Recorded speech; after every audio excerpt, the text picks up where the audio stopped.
Welcome back, everybody. We're on part 4 here of episode 1 of the group meeting relaunch. Sam, unfortunately, had to leave, but the 5 of us are going to continue here with the TV shows of 2014 that we're interested in. I'm excited about a couple different things, and 3 of the things that I'm excited about are shows that have already been on, and they're just returning. Pretty soon, we're going to see the return of Arrow, and so far, Season 2 has been, I think, significantly better than Season 1. And yeah. It took me a while to get into Season 1, and maybe about 7 episodes before I was like, okay, yeah, I'll keep watching this show.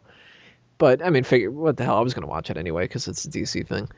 But, the Season 2 has been really awesome so far, so whenever they come back, I don't know exactly what they've got in store. I know that they were going to have a lot of different cameos from a lot of different comic book characters.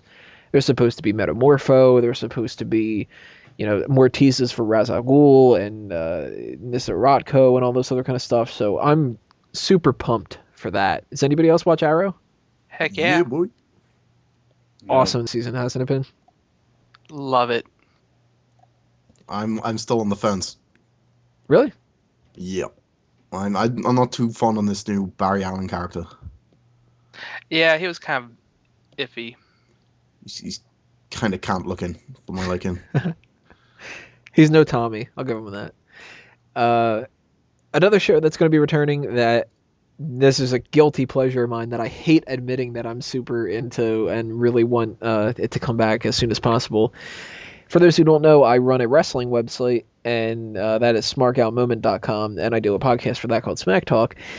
And Total Divas on the E network. My God, I don't know why I'm into it, but for some friggin' reason it has me, and I'm excited for that to come back. It's this horrible shame that I have for myself, but I am into that. Another one too that is going to come back pretty soon, but I'm actually not sure when it is going to come back. I think in February, but I'm not positive, is Hannibal. And the main thing that I'm curious about for this is where they get to the point where we can eventually bring Clarice Starling into it.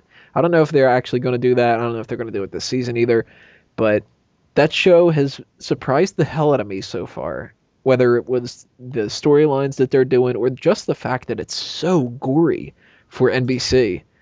So I'm really interested to see where they take that to. If they have a bunch of notes from the executives and stuff to tone down the gore or to turn it into more of a procedural cop show, or if they're going to stick to the same formula as before. I don't know. That's pretty interesting, though. Does anybody watch Hannibal? No. Man, I didn't even know that existed, to be honest. You should definitely check it out. Cancelled in my country. But it sounds really intriguing, man. Because I mean, the original movie is a phenomenal piece of work. I've yet to read the book. There is a book, right? Yeah, they're originally based off the books. Yeah. And wow, I mean, it sounds really cool. And as far as NBC being gory, right? You know what, man? Like nowadays, who cares? Nobody cares anymore. They want to make money, period. And what's selling nowadays is that there's a whole giant generation of like post baby boomers that just they grew up and they know this demographic out there that's just that digs this kind of stuff. I mean, they're not going to be affected, or like it's not the parents aren't going to call saying, "Oh, my kid should not be watching this," because it makes too much money nowadays. So they don't care anymore. I don't think the gore is an issue for them anymore. As far as when you said Hannibal first, I was like, oh, cool. About the Conqueror and Carthage and all that. It'll be pretty interesting. Cool. I wonder if they're going to show the elephants in the Alps and stuff. That's what and then you said Clarice, and I was like, oh, okay. That's what those angry parents are calling in for. They're like, I didn't see one elephant on this show, but for some reason they just keep showing these people getting gored by these deer antlers. I don't know what's going on. And I'd love to be that network exec that's taking a phone call and going, you're complaining that your kid's watching this? Why is your kid watching this? Don't you know that this is about some guy who murders and eats people? Fuck. Put on the Cartoon Network, for fuck's sake. And eats their liver with Fave and Chianti. So those are 3 shows that I'm excited to see come back. And on the polar opposite, a show that I'm excited to see end, How I Met Your Mother. That is probably the number 1 show that I've had in my mind for the past however many years it's been on, 9 seasons now, I think. And I follow that show to a ridiculous level. Um, Tons of people have always told me that I'm like an ersatz Ted Mosby, and the more seasons have gone by with the show, the more that I'm like, God damn it, I'm Ted Mosby. Even to the point where when they introduced who was going to be the mother, I was just like, you know what? She's pretty cute. I can see that. I can see why Ted would be into her. And I look up the actress, and she's from like a town over from where I live, and I'm like, you got to be fucking kidding me. Hey, dude, are you Italian, Anthony? Yeah. And I think she's Italian also. She's got Milioti as her last name. Yeah, Melody, I think. Christina Melody. There you go. Yeah. So there you go. It's all in the family. I'm excited to find out what happens to me at the end of the series.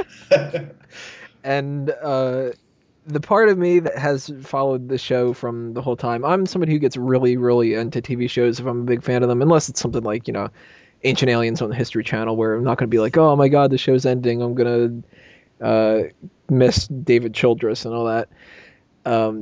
But I get really into the shows, and if they are a show like a Scrubs or a Seinfeld or whatever, when it hits to that season finale or the series finale, that can just go like, oh my god, the whole rest of my day's ruined because I'm thinking about this. I know for a fact that end of How I Met Your Mother is going to be a show where I cry. I know it. And I've got a pretty good record when it comes to not crying on stuff. I've cried at 3 movies in my entire life and 1 TV show. Only 1 episode of 1 TV show, too. So I'm kind of excited a little bit for that to break another record. I'm going to be super nervous and anxious about the end of that, because if they mess that up, it's going to be devastating. So those are really the things that I'm excited about for 2014. I mean, there's other shows that have been rumored that I'm interested in. We've talked a lot about comic book and superhero kind of stuff. So all of these different ideas of the Gotham TV series, there's rumors about they might do a Nightwing one, they might do a Cloak and Dagger, they might do, you name it, they're thinking about doing it. And any of those, if they come our way, I'm going to be excited about it. But that's looking towards the tail end of 2014, and none of that stuff's set in stone. Eddie, what's your TV schedule looking like? Well, about How I Met Your Mother, I think you're absolutely right. When you follow a show for that long, in a way, it kind of becomes family. I mean, not family, but like some sort of like someone else's, like a good friend of yours might have a pet. That's it. That's a TV show, and I think it's like there's only so much you can do. I mean, I love the jokes. I think the writing is really good, on again, off again. There were some periods where it wasn't, but everything has to end. I think these kind of shows like man, my generation was Friends all the way, and I saw that from like 1996 onwards. And when it ended, it's just like, I'm not trying to be macho. I never cried, but I have almost cried like 40 times in my life, with movies and TV series, and Friends was definitely one of them. And I think How I Met Your Mother is also going to be another one where I almost cry, but I don't. Well, apart from that, I'm looking really, really, really forward to Californication. I'm a giant fan.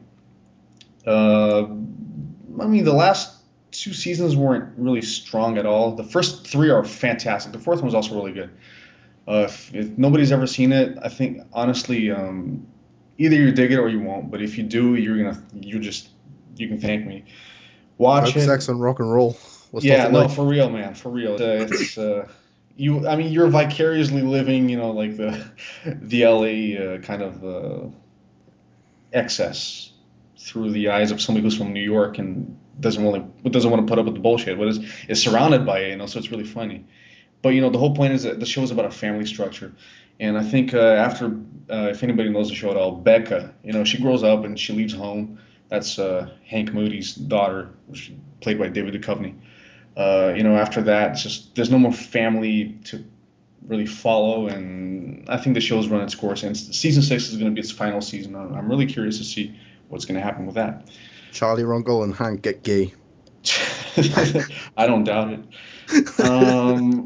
What else? I think It's Always Sunny in Philadelphia is going to have a new season. Nice, yeah, I forgot about that. I love that show. It's dark as hell, but it's really funny. Yeah. I love that show too. Yeah, and I think that's about it. I have to catch up on Spartacus because I haven't seen that in like 3 years. I don't even know if like what's happening with that. Does anybody know? No. Spartacus. Not a clue. I'm assuming somebody stands up and says that they're Spartacus, and then it's a whole new season of somebody else's Spartacus. They just change the character here and there. No, Spartacus. Okay, good thing you guys mentioned that you're not too keen on it because I think it's a really cool show. It began I think in 2010, and actually, the lead actor that played Spartacus in the first season, no, sorry, the first 2 seasons, he got cancer, and he actually passed away, so they had to replace him from the third season onward. And I haven't seen it since then, since he was replaced. But it was actually really, really, really well produced. So I have to start catching up on that. And also Eastbound and what is it called? Eastbound and Eastbound and Down. Down. Yeah, there you go. It's been a while. I have to watch the last couple of seasons. I haven't seen them. Looking forward to finding out the name of the show. Yeah. Shaun, what TV shows are you interested in? Doctor Who. I can't wait to see Peter Capaldi as the new Doctor. I think that's going to be pretty fly. Yeah, Dr. Wen's so much better. And plus, Jenna Coleman is Dr. Wen, Dr. How, Dr. Y. Dr. Whom is who I'm going for. Doctor Who's his son, man. But yeah, Doctor Who, like Jenna Coleman, fit. One more to watch. I got Fallen Sky season 4. Granted, I hated season 3, but the last episode really got me back into it. God damn it. Like you said, second part of Arrow. Suits. Second part of Suits on the USA Network. If anybody watches it, that's coming back soon. And I want to catch up on my Supernatural and The Walking Dead. Fuck knows what's going on in The Walking Dead. Travis, TV shows? Also, like Shaun, I'm pretty excited about Doctor Who returning later on this year with new episodes. Peter Capaldi, I think he, from what we've seen at the end of the Christmas special, I am pretty excited. A lot of people are already saying, "Oh man, he can't pull this off. He can't play the Doctor. He's going to be terrible." But they've said that about Matt Smith. They've said that about David Tennant. All these people that come and play the Doctor, they just already are hating on him without even giving him a chance. I'm giving this guy the chance because I think he can pull it off. I think he's going to do a pretty good job. This is going to be one of the Doctors who doesn't wear a tie. We haven't had that since Christopher Eccleston. He didn't wear a tie. God, I hate him. He was okay. I think he Worst Doctor for me. camped it up. I think he camped it up just a little too much, but I think he did a pretty good job. I couldn't get past those years, man. Couldn't get past it. He was in 20 days later, and he was trying to rape somebody. But I'm excited about that, and also Under the Dome is returning for its second season here in the summer, and that was a really great show. Under the Dome was awesome. I didn't see that. Oh, it was really great. It's out on DVD and Blu-ray right now, but that show was just... it was an interesting premise. What do you expect from Stephen King? But I think it's going to be... I think the second season is going to be really awesome. I'm excited about that. And I'm trying to think. I don't really watch a whole lot of TV. A lot of stuff I watch is on Netflix, basically. But at least those are the two series that I'm really interested in watching this year. Orion?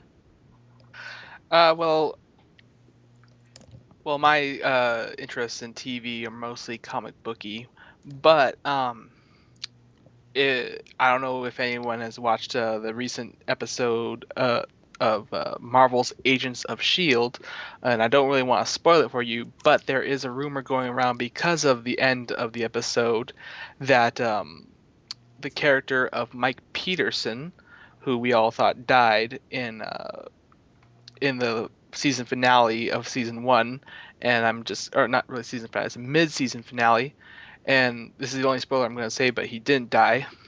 Everybody thought at first that he was going to become Luke Cage towards the beginning of the series.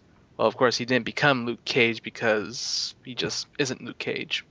But now there's a rumor going around that he might become Deathlock, who's this cyborg Marvel character, probably mostly famous for X-Men or something like that.